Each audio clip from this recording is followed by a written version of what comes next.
I were covering this the same way we used to cover it, I would look at this and say, Trump appears to be in the ascendancy. His campaign seems to have momentum. His events seem to be more exciting. They seem to be going better. She seems to be struggling. She struggles to answer questions. She's not doing well in interviews and so on. And I would say, but the polls don't reflect that. The polls say this is absolutely neck and neck. Judge the old-fashioned way, it wouldn't appear to be. Judge the way we judge them now. That is the dilemma. I'm Hugh Hewitt. That's Bret Hume talking to my next guest, Bret Baier, last night. Good morning, Bret. Are you packing your bag and getting ready to head off to the swing states? I am actually. We got one stop up in New York, and then heading to Pennsylvania and Michigan for a couple days, and then New York through the election. Are you moderating debates between McCormick and Casey, and then Mike Rogers and Slotkin? We tried to do that. We tried to do back-to-back town halls, but they didn't go for it.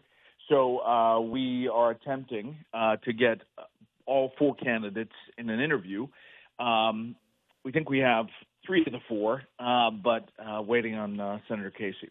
All right. Now, let me tell you, when I was in the green room with Alex last night watching Bret talk to you, we were both nodding, but we're old guys. And we just agreed completely with Bret that everything feels like Trump. And insult comics with terrible, tasteless jokes aside, Nevada's got a Republican lead of 40,000 votes. And yet you went through the map and you showed a path that Harris could win by. You don't ever stray from being completely neutral. But of all the people you've talked on camera and off in the last week, what is the consensus feeling, their feeling, not Bret Baier's feeling, about the race? Yeah, I think they agree that the advantage is in Trump's corner. I think most of the people I talk to, though, somehow feel like in this closing that she could close the gap. And, you know, maybe that's a Beltway phenomenon. And I think that the insult comic was and is a Beltway phenomenon, where inside, you know, the big media, inside the Beltway of Washington, D.C., this plays really, really heavily. But inside Middle America and inside swing states, maybe it doesn't. So I think there is still a disconnect there. What I did show on the shift is you move it 1 point, just one, of an undercounted vote, either for Donald Trump or for Kamala Harris. And you have two very different decisions in the Electoral College. So, you know, what is our polling at? Is it undercounting either way? It can't be right on, one would think. But if you go by feel, you know, the Bret Hume way seems like it makes sense. Now, I also go by, and I mentioned this to you last night, the Shannon Sharpe interview in Club Shay. I played most of that interview in the first two segments of my program this morning. She's on Club Shay because she's got a problem with black men. And Shannon Sharpe's show is wildly popular with black men. Usually talks about sports, doesn't talk about politics. He doesn't know policy. And it's horrific. It's really her worst interview yet. Not that many people will hear it. I haven't seen it anywhere else. I stumbled upon it in a methodical search of podcasts and interviews for Kamala Harris. If she's out campaigning hard for black men with 7 days to go, what does that tell you, Bret Baier? That's the demographic that they see the biggest weakness. And, you know, after Donald Trump with Lawrence Jones went to that barbershop and had that big Q&A, then she went to a barbershop. And it just did not go well. You know, it was awkward. And I think that they're trying to figure out men. I mean, she was caught on an open mic with Gretchen Whitmer saying, you know, we've got to figure out the men. And then she said, oh, there's a microphone, whether she knew there was or not. But I think that they know that there is an upside-down number that they could lose big. Now, the question is, do men show up at the rate that women show up to the polls? Traditionally, no, but maybe this time, yes.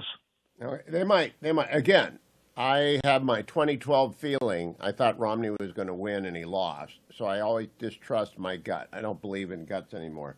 But I want to play one cut from the Club Shay interview. This is when someone's briefed Shannon Sharpe badly and someone on his staff has told him she sponsored Medicare for all. Cut number 7. Is Medicare for all a priority for you? What is a priority for me is making sure Bret, that.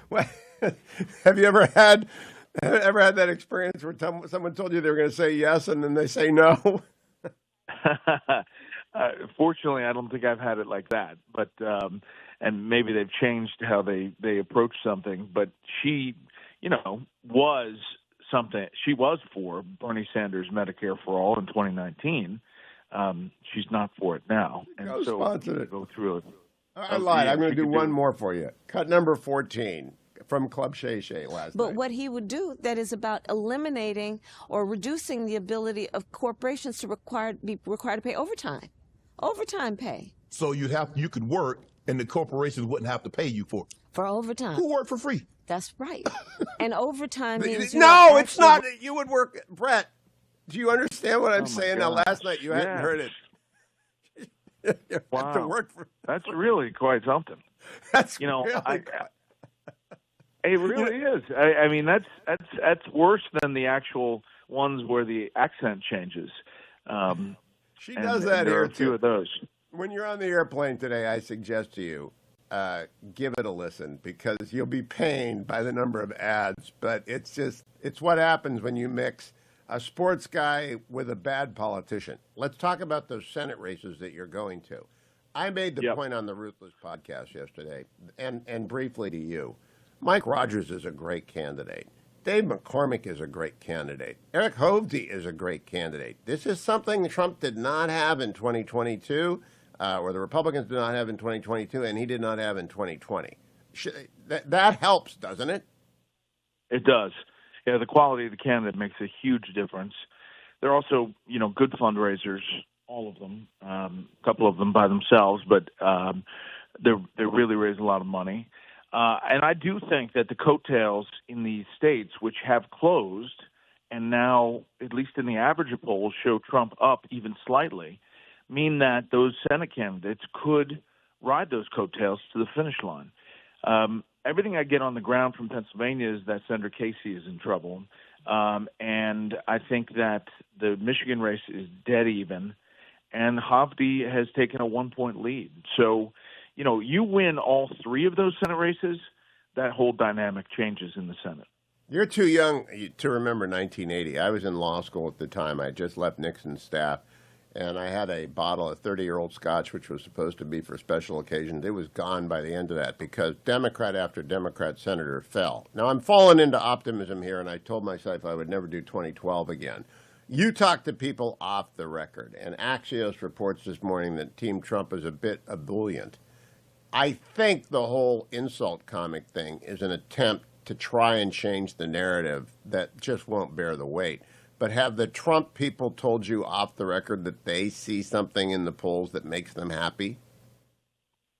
Yeah, they've told me specifically that they've, targeted what they see as the early vote, and they're not cannibalizing their day of vote, that these are a lot of new voters that didn't vote in 2020 in places like Nevada, where, they look at those numbers and see a lot of upside. Is it enough to take Sam Brown, that Senate candidate, over the finish line? I don't know. He's been trailing Jackie Rosen quite a bit, but they do feel like it's heading their way. Now, there's all this superstition, and the main man, former President Trump, is pretty superstitious when it comes to stuff like that. Yeah, he remains the best interview in America. Last week, I asked him about Jack Smith, and he said, I'll fire him in 2 seconds. And that's the kind of thing that I think makes him authentic, as opposed to mumbo-jumbo. One last clip for you, Bret Baier. Cut number 23 from Club Shay, because it's Kamala Harris on inflation, and I think it just summarizes her main problem. Cut number 23. Would you want to touch on some specific things you would like to do to keep it, because the economy seems to be heading in the right direction, but the inflation, gas prices are extremely high, groceries are extremely high, this rent I mean, it used to be when I was renting, they moved the rent up $40 a year. Now they're moving it up $400. So let's talk about that. I'm glad you raised that. So, for example, groceries, yes, the prices are still too high. You know it, I know it. Yeah. Part of my plan is to deal with price gouging. I did it when I was Attorney General. I'm going to do it as president, which is these companies that will jack up the prices of groceries to take advantage of people in need, and in particular during a crisis, like what you see around the pandemic or Hurricane Helene. Yes. Milton. Right? Yes. Milton, right? So there's that. In terms of housing, first of all, we know that black families are 40% less likely to own their home. And we can go back to redlining. We can go back to policies that were by law or practice meant to not give black folks equal opportunity to home ownership, especially in certain neighborhoods. We can go back to what happened around the GI Bill, and when all those, the great generation we call them, came back, and there was federal policy to say, you all fought for our country, we're going to give you a boost around helping you buy homes. But those black servicemen, and it was mostly men, those black servicemen did not. So you had then a time when there was a boost. This is economic illiteracy combined with bad history. Does it persuade anyone, do you think? Because the GI Bill was open to everyone. If some black service members were veterans and they couldn't buy because of redlining, that's tragic and it's illegal now. But it's still, the price gouging in supermarkets drives me crazy. Corporate ownership of housing doesn't matter. It's one market. Does it persuade anybody? I don't think so. I think it's filler. It's filler.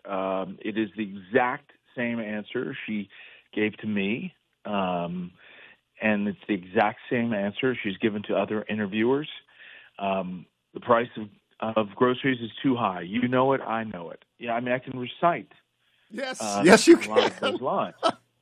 And so I think that doesn't move the needle as far as answers. Authenticity does play a role here. It's just that we're so divided to you that it is a matter of whether one side can get their vote out or the other side can. And I think we're past the point of substance, which is, it's just the truth. I don't think within 7 days you're going to tell somebody the solution to inflation that is going to get them off the couch. I think she blew through all the stop signs in the small town of her campaign named Substance. Bret, you have a great and safe trip. We'll be watching you on election night. I'll be watching you at 6 p.m.